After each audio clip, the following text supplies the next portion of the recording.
3 passages de la Bible.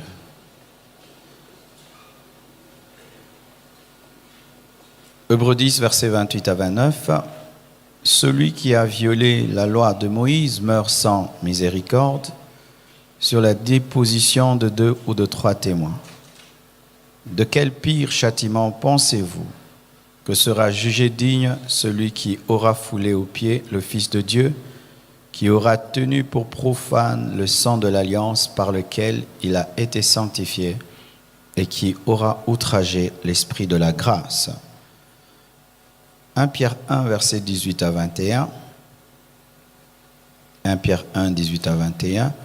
Sachant que ce n'est pas par des choses périssables, par de l'argent ou de l'or que vous avez été rachetés de la vaine manière de vivre que vous avez hérité de vos pères, et par le sang précieux de Christ comme d'un agneau sans défaut et sans tache, prédestiné avant la fondation du monde et manifesté à la fin des temps à cause de vous qui par lui croyez en Dieu, lequel a ressuscité des morts et lui a donné la gloire, en sorte que votre foi et votre espérance reposent sur Dieu. Dernier passage. Hébreux 6, verset 4. La Bible dit « Car il est impossible que ceux qui ont été une fois éclairés, qui ont goûté le don céleste, qui ont eu part au Saint-Esprit et qui ont goûté la bonne parole de Dieu et les puissances du siècle à venir, et qui sont tombés sont encore renouvelés et amenés à la repentance, puisqu'ils crucifient pour leur part le Fils de Dieu et l'exposent à l'ignominie. » Asseyez-vous, s'il vous plaît. Ne profane pas le sang de Jésus-Christ. Vraiment, l'enseignement qui sera donné ce matin est très capital. Ça va lever certains équivoques, certains flous au sujet de l'assurance du salut, car lorsque on n'enseigne pas certains versets, surtout le dernier que je viens de vous donner, on tombe facilement sous l'emprise d'un esprit de culpabilité et de condamnation. Et Satan aime bien utiliser le dernier verset que je vous ai donné pour culpabiliser les gens. Ne profane pas le sang de Jésus-Christ. Le mot profaner, nous le trouvons dans Hébreux 9, verset 29, on dit « Qui aura tenu pour profane le sang de l'alliance ». Le châtiment qui arrive aux personnes qui tiennent pour profane le sang de l'alliance. Qu'est-ce que profaner? Profaner, c'est souiller. Quand tu entends profaner, profaner veut dire souiller. Profaner veut dire aussi mélanger ce qui est saint avec ce qui est profane. Profaner, c'est aussi désacraliser. Profaner, c'est aussi fouler aux pieds une chose qui est sainte. Donc, lorsque je parlerai de profaner, il s'agit d'un mélange, le mélange de ce qui est profane et ce qui est sacré, le mélange de ce qui est divin et ce qui est démoniaque, le mélange de ce qui est spirituel et ce qui est mondain, et aussi c'est le fait de marcher sur ce qui est saint, ce qui est consacré, c'est ça, profaner. Ne profane pas le sang de Jésus-Christ. Le but de mon message, c'est de vous amener à valoriser le sang de Jésus. C'est ça le but, vous amener à valoriser le sang de Jésus. Et donc, pour valoriser, il faut connaître le prix d'une chose. Car valoriser, c'est traiter une chose à sa juste valeur ou à son vrai prix. Lorsque tu sais que tu as acheté une voiture très très chère, ta manière de la conduire change.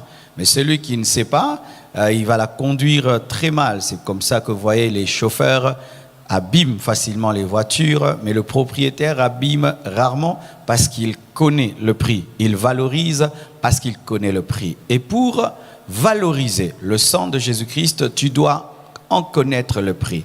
Quel est le prix du sang de Jésus-Christ? Le prix du sang de Jésus-Christ, c'est la mort du Fils de Dieu. Amen.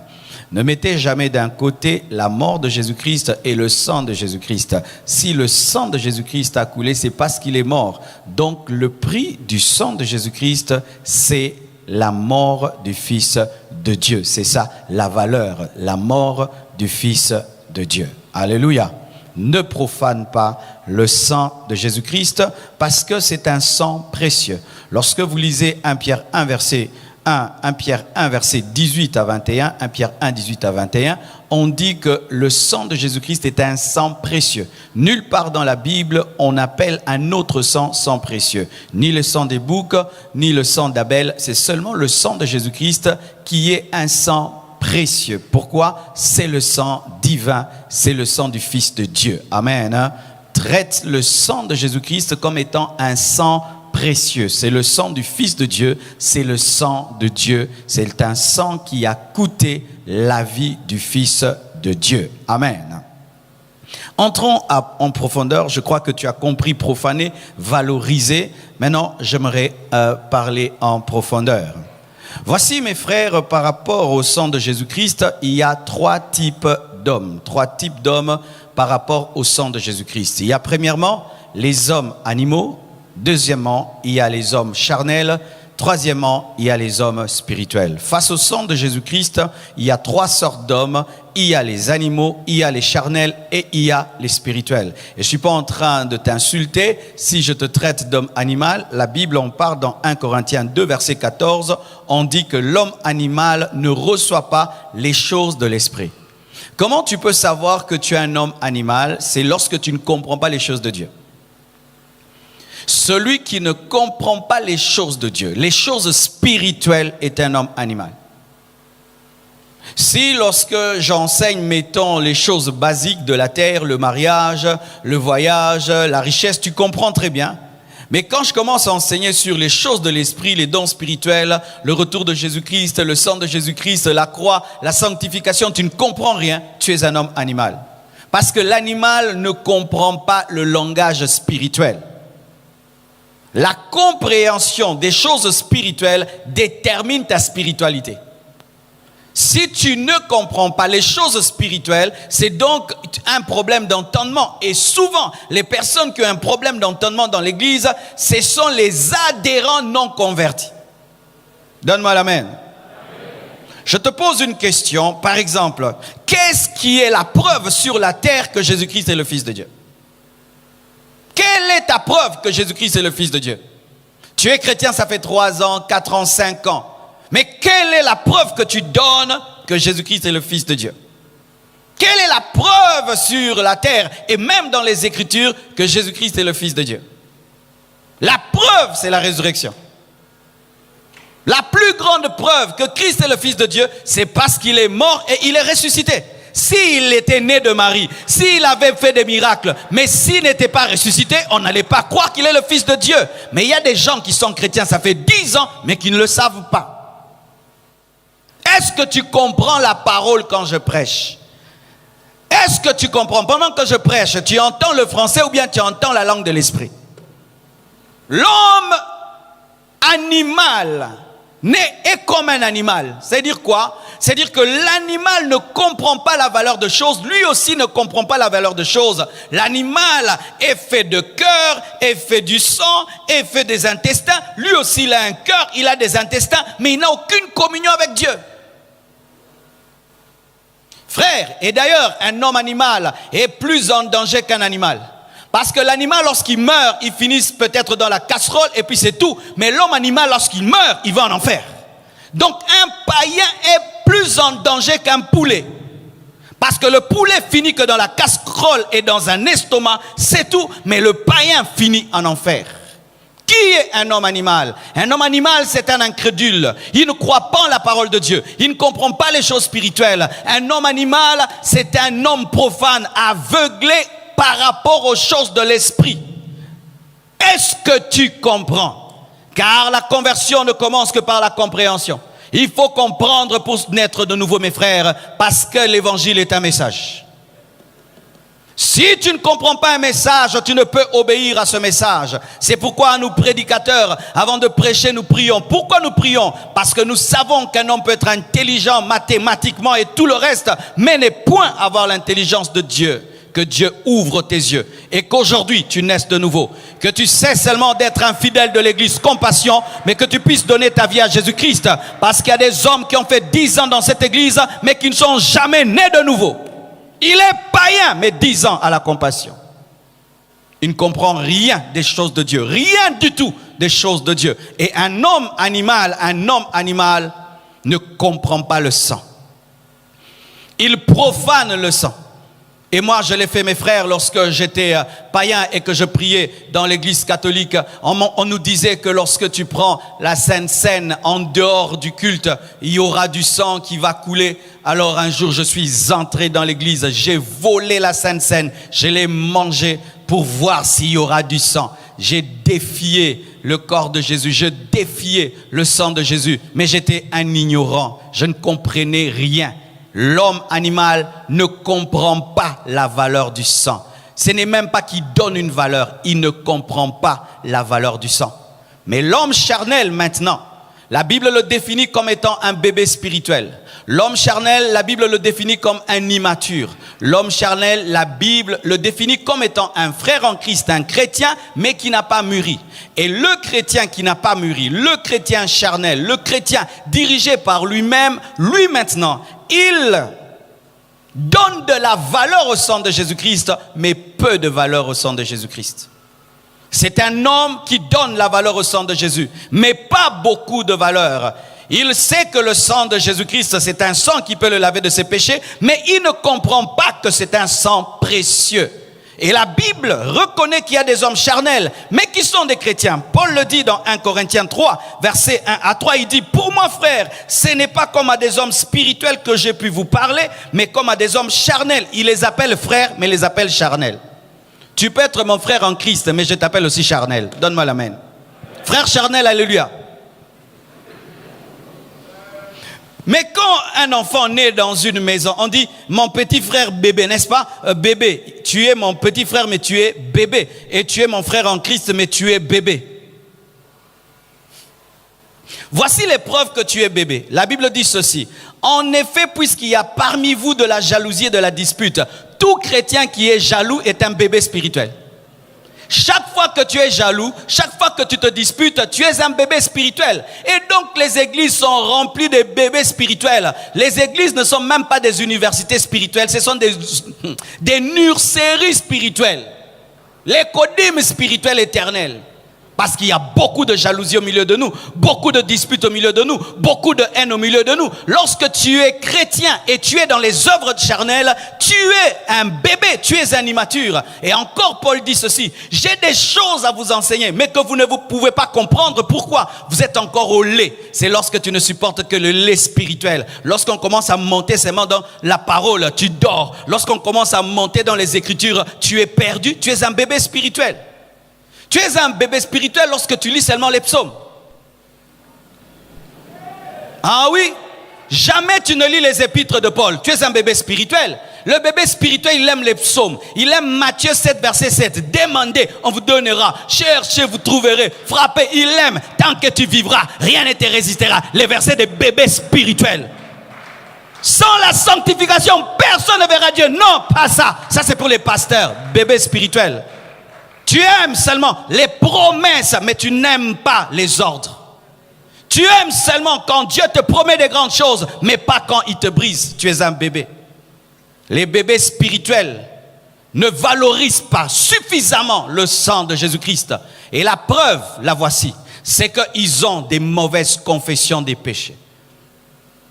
Lorsque quelqu'un ne valorise pas le sang de Jésus-Christ, tu vas le sentir dans sa manière de demander pardon. Celui qui ne valorise pas, voici ce qu'il fait. Il dit, Seigneur, pardonne les péchés que je commettrai. Que Dieu me pardonne ce que je vais te faire demain. Il télécharge le sang de Jésus comme des unités, des mégas et des gigas pour tous ces péchés de demain. Certains même en venant à l'église, vous avez dit aux gens, je vais d'abord prier que Dieu me pardonne ce que je ferai quand je rentrerai. Un bébé spirituel joue avec le sang de Jésus. Il pense que ce sont des mégas. Le bébé spirituel, lorsqu'il demande pardon, il demande pardon en général et jamais de manière précise. Il prêche avec précision, mais il confesse en généralité. Que Dieu me pardonne mes péchés. Quels péchés? Les péchés. Non. Cite ton péché par son nom. Seigneur, pardonne mon vol. Pardonne mon vol. Car lorsque tu cites le péché et tu le cites encore, tu seras dégoûté de le citer et tu l'abandonneras. Mais le bébé spirituel confesse les péchés en général.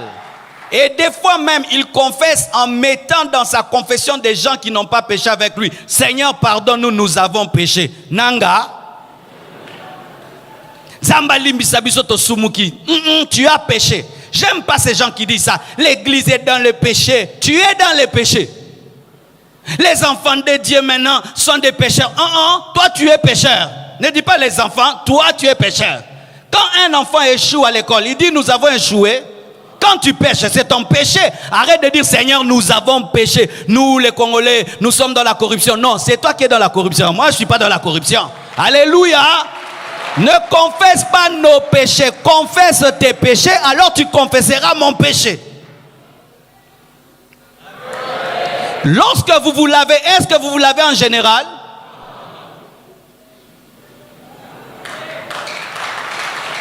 Ce sont les enfants qui se lavent en général. Quand tu envoies un enfant se laver, c'est terrible si tu ne le suis pas, n'est-ce pas? Il entre ses mains dans la douche. Brrr, il sort. Quand il sort, il est sec ici. Mais les adultes, ils lavent même entre les doigts ici. Vrai ou faux? Confesse tes péchés avec exactitude. Confesse même les pensées. Confesse même les paroles. Confesse les petites et les grandes choses. Lorsque tu grandis, tu confesses les choses en détail. Quand tu es un bébé, tu confesses les choses en généralité. Pourquoi? Parce que tu as peur de rencontrer la lame de l'esprit qui te convainc de pécher. Tu sais, si tu as menti et tu dis Seigneur pardonne mes péchés, ça ne tient pas, ça ne te touche pas. Mais si tu dis Seigneur j'ai menti, lundi, mardi tu reviens Seigneur j'ai menti, mercredi Seigneur j'ai menti, je t'assure même ta conscience va te dire tu commences à jouer avec Dieu. Lundi j'ai menti, mardi j'ai menti, mais toi là tu joues avec Dieu, ça va te pousser à te repentir et Dieu va te révéler pourquoi tu es un menteur. C'est parce que le mensonge te sauve. En soi, ton Seigneur et Sauveur, ça n'a jamais été Jésus, c'est le mensonge. Il t'a beaucoup sauvé, n'est-ce pas, dans ta vie? Il fallait qu'on t'arrête, tu as menti. Il fallait qu'on t'attrape, tu as menti. Il fallait, plein de choses te sont arrivées. Le mensonge t'a toujours sauvé. Ainsi, tu as deux dieux dans ta vie. Tu as Jésus et tu as le mensonge, tu dois choisir. Un jour, on t'a attrapé, tu as menti, ça t'a sauvé. Les gens qui mentent tout le temps, c'est parce que le mensonge les sauve. Et maintenant, tu dois renoncer au salut que te donne le mensonge pour avoir le vrai salut que donne la vérité. Mais la vérité donne des problèmes qui s'appellent aussi salut. Donne-moi la main. Arrêtez de confesser vos péchés en général. Vous êtes des bébés spirituels. L'homme adulte dans les choses de Dieu dit ce qu'il a fait. Quand tu le fais, dis-le. Tu vois ma sœur, tu avortes et tu avortes. Pourquoi? Parce que tu ne confesses pas bien ton péché d'avortement. Tu dis Seigneur pardonne-moi, ils l'ont enlevé. Mais si tu dis Seigneur pardonne-moi, j'ai tué mon enfant. Une fois j'ai tué mon enfant, 2 fois j'ai tué mon deuxième, 3 fois, 4 fois, je t'assure que tu vas te considérer comme une meurtrière et tu vas te repentir. Mais ton problème c'est que tu dis Seigneur pardonne mon péché, lequel? Un péché de meurtre. Le bébé spirituel, lorsqu'il confesse, il confesse sans être convaincu de péché.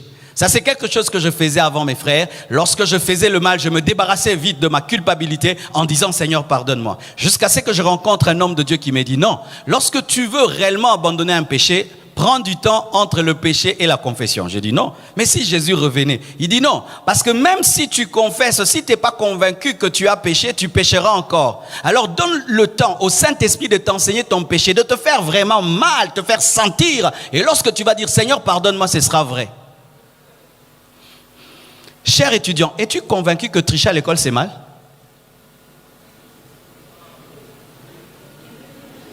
Tu vois, tant que tu n'es pas convaincu qu'un chrétien ne peut pas tricher que tricher, même pas un chrétien, tout le monde, tricher à l'école, demander des réponses et donner des réponses est un péché, tu vas continuer, tu vas demander pardon parce que la parole te dérange un peu, mais comme tu n'es pas convaincu que c'est un péché, tu vas continuer à tricher. Mais moi, j'étais convaincu par l'Esprit de Dieu que tricher, c'est un péché, au point où à l'université, des fois, j'avais zéro parce que je refusais de tricher. J'avais la capacité de tricher, même de demander des réponses. Je préférais fermer mes notes et rentrer à la maison, avoir 0. Pourquoi? Parce que ce jour-là, le professeur a posé une question qui me dépassait. Mais il y a ici des tricheurs chrétiens, n'est-ce pas? Et tu confesses et tu triches encore, n'est-ce pas? Pourquoi tu triches encore? Parce que tu n'es pas encore convaincu que tricher c'est un péché. Vous qui volez dans vos entreprises, on te paye $1000, mais tu te retrouves avec 2000. Les 1000 de plus, là, quel est le nom que tu donnes? Tu appelles ça mivé, tu appelles ça bonus, tu appelles ça quoi? Mais le jour que tu vas appeler les $1000 de plus vol, tu vas arrêter de voler. Mais tu appelles ça sauver la famille, vrai ou faux? Tu appelles ça Madesu Abana, vrai ou faux? Tant que tu appelles un péché Madesu, comment tu vas arrêter les Madesu, toi qui aimes les Madesu?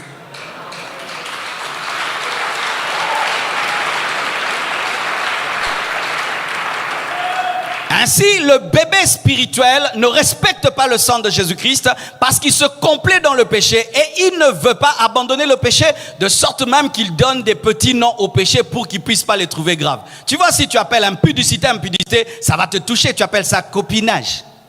Copinage. C'est mon copain. Tu vois, ton copain. Copain, est-ce que c'est mal copain? Mais si tu dis mon impudique, tu vois là, tu vas arrêter. Tu vois, si un sorcier dit je suis sorcier, c'est grave. Mais il dit Napumwaka, tu vois, s'envoler. Même un oiseau s'envole. Mais est-ce qu'il est sorcier? Quand tu t'enivres, tu dis quoi? Non, mais la moi moko. Moi moko. Tu vois, en français, c'est comment? Je bois un. Tous les noms que tu as donnés à tes péchés, c'est pour ne pas les abandonner. Et donc, même quand tu confesses, au fond de toi, tu as établi un système pour continuer. Alors que la Bible dit que si nous confessons nos péchés, il est juste et fidèle pour nous pardonner. Mais quand est-ce que Dieu pardonne? C'est lorsque tu avoues et tu abandonnes. Dieu ne... donne-moi la main que je parle. Dieu ne te pardonne pas à cause de l'information, mais à cause de l'abandon. Parce qu'avant même que tu n'informes, Dieu savait parce qu'il est omniscient. Lorsqu'on est venu accuser cette femme, la femme adultère auprès de Jésus-Christ, Jésus savait déjà. Ce n'était pas une information, il le savait, mais ce qui était important, c'était va et ne pêche plus. Ce qui est important pour Dieu, ce n'est pas quand tu cites ton péché, mais c'est quand tu l'abandonnes. Mais le bébé spirituel cite son péché, mais sans l'intention de l'abandonner, mais il veut que le sang de Jésus-Christ le lave d'un péché qu'il ne veut pas abandonner. C'est un gaspillage. C'est un gaspillage que de demander que tu sois pardonné sans l'intention d'abandonner. C'est un gaspillage, c'est ça. Les bébés spirituels ne respectent pas le sang de Jésus-Christ parce que lorsque même ils confessent leur péché, il y a encore un programme de le commettre à nouveau. Le péché que tu confesses tous les jours, vraiment tu veux l'abandonner? Ou tu informes seulement? Tu fais un rite spirituel, religieux, où il faut toujours confesser le péché pour avoir une conscience tranquille. Non, on ne confesse pas les péchés pour avoir une conscience tranquille. On confesse les péchés pour se réconcilier avec Dieu.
Dis à ton voisin, le sang de Jésus-Christ n'est pas une douche.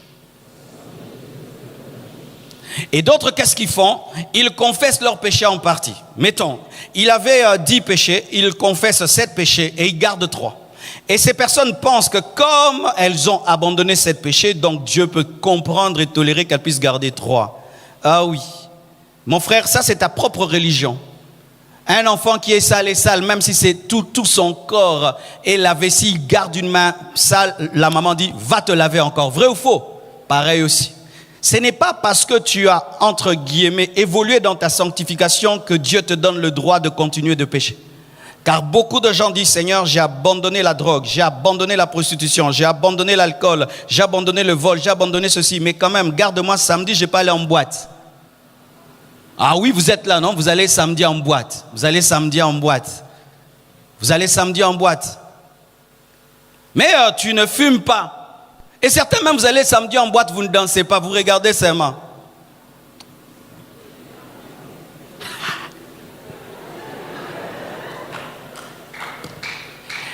Alors, à l'église, tu fais quelque chose, tu es protocolaire, tu chantes, tu fais des choses. Alors tu présentes à Dieu les choses que tu fais pour ne pas accepter l'œuvre totale de Dieu en toi. Dieu n'a que faire de ton service. Dieu n'a que faire de ton service si ton service est dans le péché.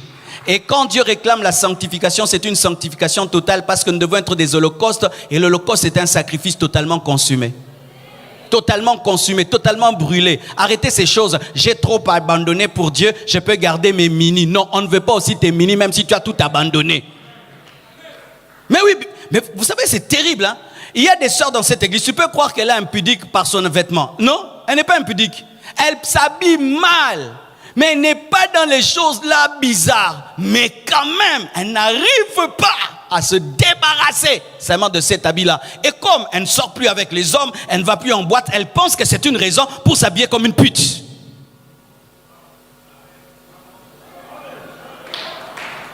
Ah oui, ce n'est pas parce que tu n'es plus dans l'impudicité que tu as le droit de t'habiller comme une pute. Ce n'est pas parce que tu es converti que tu vas t'habiller comme un voyou, comme nous voyons maintenant aujourd'hui dans le monde. Tu vois vraiment, le frère, il est rempli de l'esprit. Des pantalons déchirés, des pantalons comme ça, des cheveux comme ça. Mais tu t'approches comme ça, il est rempli de l'esprit. Il dit non, moi je crains déjà Dieu. Donc comme je crains Dieu, j'ai le droit de garder des choses. Non, on n'a pas le droit de garder quoi que ce soit. Et écoutez même cette parole. La Bible dit ceci dans Proverbe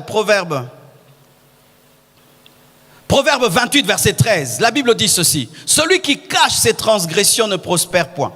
Mais celui qui les avoue et les délaisse obtient miséricorde. Voyez le processus.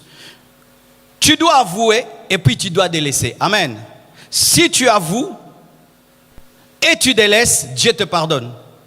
Mais si tu avoues seulement sans délaisser, Dieu ne te pardonne pas. Et pour délaisser, il faut avouer. Mais si tu avoues seulement sans délaisser, tu n'es pas pardonné. Mais il y a quelque chose qui est dit avant, celui qui cache ses transgressions ne prospère point. Celui qui cache ses transgressions ne prospère point. Il y a des hommes vraiment qui commettent ce péché de cacher.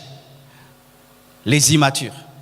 L'immature pense qu'il peut cacher des choses à Dieu. Imaginez mes frères, ce n'est pas face aux hommes que nous nous sanctifions d'abord, c'est face à Dieu. Dis Dieu est omniscient. Dis Dieu est omniprésent. Dis Dieu est dans l'autel. Il est dans la boîte de nuit. Il me suit partout. Et il est partout. Alors maintenant quand quelqu'un veut pécher et marche lentement, c'est par rapport à qui? Réveille le frère qui a des grandes visions. Tu vas pécher en te cachant. Alors que la grande caméra de Dieu te voit. C'est du théâtre que tu fais. Quand tu veux pécher, pêche vraiment. Parce que tu fasses ça ou que il te voit, alors vis vraiment comme si on te voyait. Quand tu as une vie secrète, tu as une vie secrète face à l'homme. Mais tu n'as pas de vie secrète face à Dieu. Dieu connaît la vie de chacun de nous ici. Tu sais, toute ta vie, on peut te traiter comme un saint alors que tu étais un démon. Dieu sait que tu es un démon. Toute ta vie, on peut te traiter comme le saint Job. Mais Dieu sait que tu n'es pas un saint Job. Alors arrêtez de vivre face aux hommes. Vivez face à Dieu. Et vous aurez des vraies repentances, des vraies conversions. Mes frères et sœurs, quand même tu prends une chambre d'hôtel et tu la loues, tu sais que Dieu l'a déjà louée et il t'attend dedans. Sur les lits. Et vous n'êtes pas à deux, vous êtes à trois. Avec Dieu témoin. Quelqu'un qui voit ça ne peut pas pécher. C'est pourquoi Joseph n'a jamais péché. Il savait que même si Potiphar n'était pas dans la maison, il y avait l'Éternel qui était dedans. Arrêtez de cacher vos péchés. Vivez devant Dieu. Vivez devant Dieu en toute transparence. Et quel que soit le témoignage que l'Église vous donne, ce n'est pas ça le vrai témoignage. Le témoignage, c'est le Saint-Esprit qui te dit que tu vis dans la sainteté, tu vis dans la pureté. Arrêtez de cacher. Cacher. Hier, j'étais allé à la fête de ma petite sœur qui s'est mariée et je partais. J'étais au parking et tout d'un coup, je vois une grosse Jeep qui vient. Et souvent, quand j'ai l'esprit d'attraper, je sens. J'ai senti que j'avais l'esprit d'attraper. Et puis, je vois une grosse Jeep. Et puis, un monsieur qui descend. Je l'ai vu il y a très longtemps, il était très mince. Et je l'ai vu de dos. Mais l'esprit m'a rappelé qui c'était. J'ai dit, Dieu me dit, c'est elle. Et quand il descend, 2 femmes descendent avec lui. Tu vois vraiment bizarre, des bizarres, ils se font des bisous. Il a laissé sa femme à Matadi. Et il est ici, avec des femmes.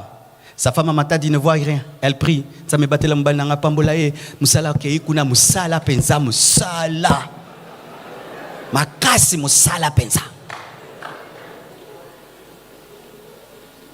La femme prie, bénis mon mari. Elle est à Matadi, bénis mon mari. Et son mari est à Kinshasa en train de sortir avec des prostituées. Et ce qui est terrible, il m'a retenu. Moi j'ai dit là, je ne vais pas partir, je l'attends, on va se croiser. Ah oui. Et quand il se retourne, il me voit. Il me salue aussi, il m'appelle pasteur. Je dis vraiment, regardez celui-ci. Et ce qui est bizarre, il est très distant avec sa femme, très dur avec sa femme. Vous voyez comment il était gentil. Il descendait avec les mains comme ça, comme un blanc. Avec des femmes qui ne sont pas ses femmes. Sa femme là, quand il était pauvre, je les connais bien, pauvre de pauvre. Maintenant, il a des jeeps, il peut voyager comme il veut. Il trompe sa femme dans des hôtels, pendant que sa femme est en train de pleurer là-bas. Et vous voyez comment il est gentil. Et tu vois, il est venu pêcher à Kinshasa, là où sa femme ne peut la voir. Mais Marcelo était là. Mais vous savez que Dieu est partout plus que Marcelo. Nzamba Kangaro, toujours à Kangako. Ce jour-là, Dieu a pris ma forme. Mais Dieu prend la forme du vent. L'air que tu respires, c'est Dieu. Quand tu pêches, si tu respires, Dieu est là. Quand tu veux pêcher, comment ça va?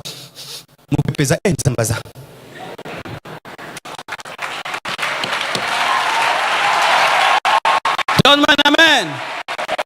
Lorsque le diable veut t'amener à pécher, te dire viens te cacher, dis allons à un endroit où je ne pourrai respirer. Si tu arrêtes de respirer, tu es mort et là tu ne vas plus pécher. Arrêtez de vous cacher. Quittez cette vie chrétienne remplie d'hypocrisie. Aujourd'hui, les gens veulent paraître devant les hommes de Dieu, l'église et tout, on te donne un grand témoignage. C'est quoi cela, mes frères? Vous pensez qu'il y a un ciel compassion? Vous pensez qu'il y a un paradis compassion? Vous pensez qu'il y a le paradis Marcelo Dunassi? Ça n'existe pas. C'est pourquoi j'ai toujours respecté dans ma vie des merveilleux frères que j'ai toujours traités comme des saints, mais qui un jour viennent dans mon bureau. Bonjour pasteur, comment ça va frère? Tu le prends de haut. Il te dit non pasteur, j'ai péché. J'ai commis tel péché. Des péchés même tu ne connais même pas. Des choses lointaines. J'ai péché contre Dieu. Tu le suspends. Il reste à l'église. Fidèle. Jusqu'à ce que tu lèves sa suspension. Il aime Dieu. C'est parmi les personnes que je respecte dans cette église. Parce que ces personnes ont prouvé une chose. Elles n'ont que faire d'avoir un masque spirituel. Elles n'ont que faire de l'honneur du pasteur. Elles savent qu'elles rendront compte devant Dieu. Vous rendrez compte devant Dieu. Pas devant le pasteur, pas devant l'église Compassion. Vous rendrez compte, mes frères, et ils sondent nos reins, ils sondent nos vies. Malheur à celui qui cache ses transgressions. Malheur à l'homme hypocrite. Les personnes sincères, on peut les aider. On peut connaître, il a telle faiblesse. Aidons le frère, on te donne conseil. Mais les personnes qui jouent au sein, tu vas l'encourager à prier beaucoup, à chercher l'onction, à avoir des révélations dans la parole, alors que ce n'est pas ça son problème. Il est rongé par un péché. Il est rongé par un péché. C'est comme quelqu'un qui vient auprès du médecin, qui casse sa vraie maladie. Et le médecin commence à prescrire des vitamines, fait du sport et tout, alors qu'il a un cancer. Quel est ton cancer caché? Et comment tu en parles devant Dieu? Quand tu te tiens devant Dieu, si c'est ton péché, avec larmes, avec pleurs, ne considère pas le sang de Jésus-Christ comme une douche. C'est pourquoi les hommes spirituels disent ceci: pécherons-nous pour que la grâce surabonde? Loin de là. L'homme spirituel valorise le sang de Jésus, même s'il sait que Dieu est un Dieu de miséricorde. C'est un Dieu qui pardonne. Il n'ose pas jouer avec ce sang. Il se discipline. Il renonce à ses péchés. Lorsqu'il tombe, il se relève et il cite le péché par son nom. Mes frères et sœurs, soyez des hommes spirituels. L'homme spirituel comprend la valeur de choses parce qu'il est mature. Parce que ce sont les personnes matures qui valorisent les choses. Quand un enfant a grandi, il ne casse pas la télévision. Quand il a grandi, il n'abîme pas le mur, il n'abîme pas la voiture parce qu'il connaît le prix. Et quand tu grandis dans les choses de Dieu, tu parviens à mûrir en Christ. Tu ne vas plus jouer avec le sang de Jésus, même si tu sais que Dieu pardonne, même s'il est miséricordieux, tu ne joues pas avec le sang de Jésus. Entrons en profondeur.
Mes frères et sœurs, j'aimerais vous parler maintenant de l'apostasie et de la profanation la plus grande.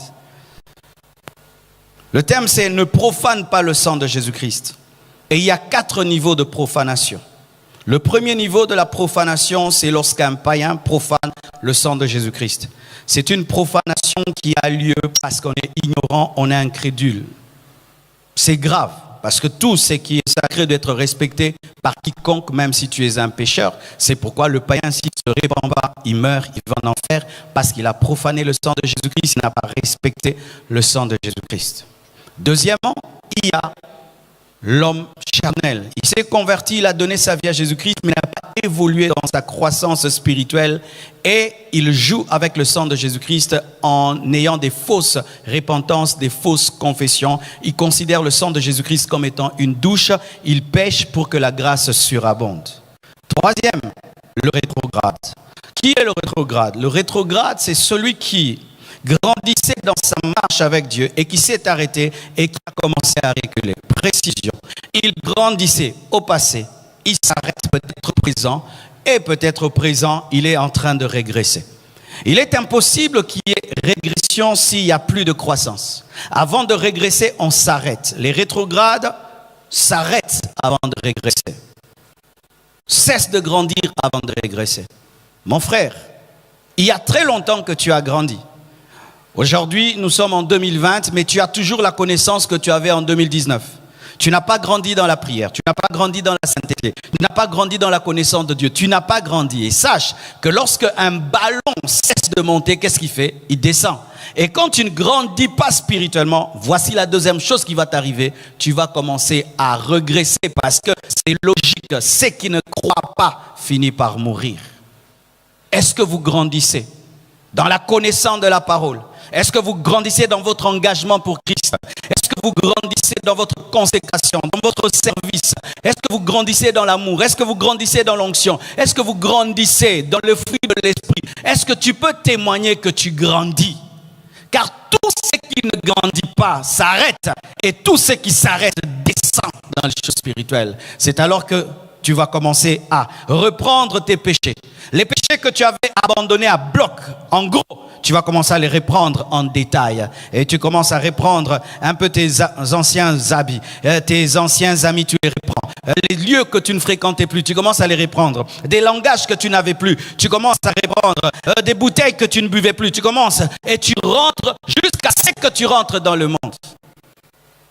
Et tu es en train de croître. As-tu stagné ou es-tu en train de décroître? Le fils prodigue est l'exemple d'un rétrograde. Un rétrograde n'a jamais de paix. C'est un signe encore. Pourquoi? Parce que lui se retrouve dans le péché avec la connaissance de la parole. Vous voyez, le païen, lorsqu'il est dans le péché, il a la joie et la paix, il ne connaît rien. Mais un rétrograde, quelqu'un qui a connu Dieu, qui se retrouve dans ses anciens péchés, n'a aucune joie. Et si un rétrograde ce matin, il n'a pas de joie. J'ai été rétrograde. J'ai connu Christ à l'âge de 15 ans. Je l'ai abandonné, je suis revenu à l'âge de 16 ans. Je vous assure, je n'avais pas de joie de paix. Pourquoi? Je connaissais la parole. Chaque fois que j'entendais quelqu'un prêcher, enseigner, ça me dérangeait. Il me rappelait que j'étais un rétrograde. Aimes-tu Dieu comme avant? Ou as-tu perdu ton premier amour, ton premier zèle? Avant, tu venais en mercredi et vendredi. Maintenant, tu es devenu un dimanchard. C'est la rétrogradation. Tu sais ça? Ah oui! Avant, tu servais dans un département. Maintenant, tu es un fidèle assis au banc. Tu es un rétrograde. Est-ce qu'avant, tu supportais d'être dans une église et ne point servir Dieu? Qu'est-ce qui t'arrive maintenant? Avant, tu ne pouvais faire une semaine sans prier profondément. Maintenant, tu fais des semaines sans prier. Avant, tu ne pouvais supporter de passer une semaine sans lire la Bible. Maintenant, tu passes des semaines sans lire la Bible. Avant, tu ne pouvais supporter une mauvaise pensée. Maintenant, tu gardes même les mauvaises pensées. C'est la rétrogradation. Lorsque ton présent est inférieur à ton passé, tu es un rétrograde. Lorsque ton présent est inférieur à ton passé, lorsque tu compares ta vie chrétienne d'hier et ta vie chrétienne présente, et tu peux témoigner toi-même que je fus spirituel, j'ai aimé Dieu, je servis Dieu. Si tu parles de ta spiritualité, de ton amour, de ta sainteté au passé, tu es un rétrograde. Et la rétrogradation amène un sérieux problème, l'apostasie. Je veux relire ce verset avant de l'expliquer. Je l'avais donné au début, mais je vais relire. Hébreux 6, versets 4 à 6, la Bible dit ceci. Car il est impossible que ceux qui ont été une fois éclairés, écoutez, car il est impossible, c'est Dieu qui peut tout, qui dit impossible, là c'est grave. Quand le Dieu tout-puissant dit impossible, il faut toujours souligner dans ta Bible, hein. Car il est impossible que ceux qui ont été une fois éclairés, qui ont goûté le don céleste et qui ont eu part au Saint-Esprit, qui ont goûté la bonne parole de Dieu et les puissances du siècle à venir, et qui sont tombés, soient encore renouvelés et amenés à la repentance, puisqu'ils crucifient, et quand on parle de crucifixion, il y a aussi le sang, puisqu'ils crucifient pour leur part le Fils de Dieu et l'exposent à l'ignominie. Mes frères et sœurs, il s'agit là de l'apostasie spirituelle. Écoutez très bien là. Ce verset ne concerne pas les païens. On ne peut jamais dire qu'un païen a péché selon Hébreux 6, ni les chrétiens charnels. C'est le péché des serviteurs de Dieu. C'est le péché des gens qui ont goûté la puissance de Dieu, goûté la vraie parole de Dieu, goûté les dons célestes, goûté le Saint-Esprit. Voici ce que cela veut dire. C'est quand un homme de Dieu a été puissamment utilisé par Dieu. Il a compris la Bible, il a compris Christ, il a compris son sang, sa croix. mais un jour, il arrive à dire, Jésus n'est pas sauveur, Jésus n'est pas Seigneur, moi je crois en Bouddha, moi je crois en Mahomet, moi je crois en autre chose, c'est ça l'apostasie. Et c'est un péché impardonnable. Pourquoi c'est un péché impardonnable? Ce n'est pas parce que Dieu ne pardonne pas tout péché, mais parce que l'apostat atteint un niveau de cœur, d'endurcissement, où il devient incapable de rentrer auprès de Dieu. Vous comprenez? C'est que lui ne peut pas revenir vers Dieu, parce qu'il a maintenant un cœur comme le cœur d'un démon. Car il y a des personnes, des esprits auxquels Dieu ne pardonne pas, c'est Satan et ses démons. Pourquoi? Parce que les démons ne peuvent se repentir. Et un apostat, un homme, atteint le niveau d'un démon. Quand tu es spirituel. Vous qui êtes spirituel, gloire à Dieu. Mais sachez qu'être spirituel, sans demeurer spirituel, est très dangereux. Être spirituel, sans demeurer spirituel, est très dangereux. Car vous devez savoir que Satan était spirituel. C'était un homme, plutôt un esprit très spirituel. Il a connu l'intégrité, la sainteté, l'adoration. Mais c'est lui qui est devenu Satan qu'on ne peut pardonner. Lorsque tu sers Dieu à un niveau et tu as goûté les choses de Dieu. Imaginez un jour que Moïse puisse dire « L'Éternel n'est pas Dieu, c'est Baal qui est Dieu ». Vous imaginez? Pour amener un Moïse pareil à Dieu, c'est difficile. Quand tu es debout, reste debout. Quand tu es spirituel, reste spirituel. Et vous savez comment un homme spirituel peut devenir apostat? Ce n'est pas du jour au lendemain. Ça peut te prendre même 20 ans, 30 ans, où le diable est en train de travailler et tu commences à rétrograder. Tu commences à rétrograder. Tu commences à croire autre chose. Le diable commence à t'enseigner des hérésies. Et toi, tu commences à croire des choses, te quitte, jusqu'à ce que Satan t'enlève la foi et tu deviens un apostat. Cher homme de Dieu, la plupart des temps, les gens viennent vers vous. Mais vous allez vers Dieu. Car lorsque tu es habitué, les gens viennent vers toi. Mais tu as des combats et des luttes. Et tu ne vas pas vers Dieu. Tu peux devenir un apostat. Et la Bible dit que ces personnes existent. Mais voici l'équilibre, mes frères. Si un jour, vous avez vu un homme de Dieu servir Dieu et abandonner, rentrer dans le monde ou entrer dans une fausse doctrine, mais qu'un jour il revienne vers Dieu, il n'a jamais été un apostat parce qu'un apostat ne revient jamais. Je répète, un apostat ne revient jamais parce qu'il y a le terme impossible. Alléluia. Et donc, si quelqu'un a servi Dieu à un certain niveau, et puis il abandonne même 20 ans, mais un jour il se répand, il rentre auprès de Dieu, il n'a jamais été un apostat, il n'a été qu'un rétrograde. Alors voici. Étant donné que moi et toi, nous ne pouvons savoir qui est apostat ou pas, ne traitons jamais les hommes comme des apostats, traitons-les comme des rétrogrades. Parce que si tu traites un homme comme un rétrograde, tu lui donnes l'occasion de revenir à Dieu et tu pries et tu crois qu'il peut revenir. Mais si tu traites un homme comme un apostat, comme tu connais les Écritures, tu ne vas pas prier parce que tu sais que Dieu ne peut pas lui pardonner. Mais c'est Dieu qui connaît les apostats. Nous ne connaissons pas les apostats. C'est à nous de ramener les gens à Dieu parce que tu peux dire que quelqu'un est un apostat alors qu'il a été un rétrograde. Le fils prodigue est parti, mais il est revenu. Donne-moi un amen. Donne-moi un amen. Alors voici, mes frères et sœurs, vous devez savoir ceci, que dans la marche avec Dieu, dans le domaine de la sanctification, ne jouez jamais avec le péché, même si vous savez que le sang est disponible. Même si tu sais que tu as un pneu de réserve, est-ce que tu vas chercher des épines? Même si tu sais que tu as un pneu de réserve, est-ce que tu cherches une mauvaise route? Et pourquoi nous péchons? Parce que nous savons que Dieu pardonne. Pourquoi nous péchons? Parce que nous savons que Dieu est un Dieu bon. Ce que tu ne sais pas, frère, c'est qu'en jouant avec le péché, tu peux t'attirer une maladie spirituelle très grave. En jouant avec le péché. Tu peux ouvrir la porte à un démon. Et maintenant, le péché que hier tu pouvais abandonner seulement en décidant. Maintenant, il faut une délivrance parce que tu as ouvert la porte à un démon. Ne vous habituez pas à écouter la parole sans la pratiquer. Parce qu'à force d'écouter la parole sans la pratiquer, le cœur est abîmé. Tu auras un cœur rebelle, un cœur endurci, habitué à entendre la vérité sans jamais la pratiquer. Ne sois jamais un homme animal, ne sois jamais un homme charnel. Sois un homme spirituel et demeure spirituel. Fais très attention aux attaques de l'ennemi face aux hommes spirituels, apostasie. Faites très attention. C'est pourquoi dans la parole de Dieu, on parle de l'esprit d'apostasie. À la fin des temps, il y aura un esprit d'apostasie. Je dois vous dire la vérité, mes frères. À la fin des temps, vous serez étonnés de voir des gens qui étaient très, très spirituels abandonner la foi. C'est déjà écrit dans la parole de Dieu. Que cela ne puisse pas vous choquer. Priez Dieu, mais vous restez en Dieu. Ce n'est pas parce que quelqu'un t'a présenté Jésus qu'il a le droit de te présenter Satan. Je répète, ce n'est pas parce que quelqu'un t'a présenté Jésus qu'il a le droit de te présenter Satan. Mais toi, respecte le sang de Jésus. Ce n'est pas une douche. Que Dieu vous bénisse abondamment.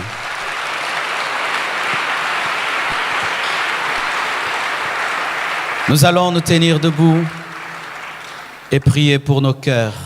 Prions pour nos cœurs. Je t'aime.